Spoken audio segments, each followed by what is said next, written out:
мектебінің 7-ші сынып оқушысы Әбілмашина Зере. Қожа Ахмет Яссауи 21-ші хикмет жаратушы жаналла. Жаратушы жаналла, жарылқаушым ғаламда.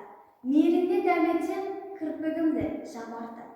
Әзірер төнгенде, қар-қараға келгенде не қылармын, Құдай-ай? Жан тапсыру уайымым, сенен жәрдем болмаса не қылармын, Құдай-ай? Оңайлықпен жандалда, сапарымды оңдалла, жан кеудеде самғарда, тәнім жерде қалғанда, табытқа кеп салғанда не қылармын, Құдай-ай? Түстім талай харамға, баттым талай арамға, болалам ба панаңда, жаратушы жаналла. Кеудеге тас басылып, жерге мәңгі жасырып, жиылған жұрт асығып, 7 қадам ұзарда, мәңгүр сырарда не қылармын, Құдай-ай?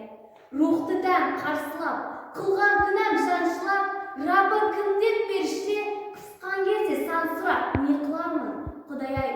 Құл Қожа Ахмет мақтанба, нәпсі кірге батқанға, мақшардан артқанға, не қылармын, Құдай-ай?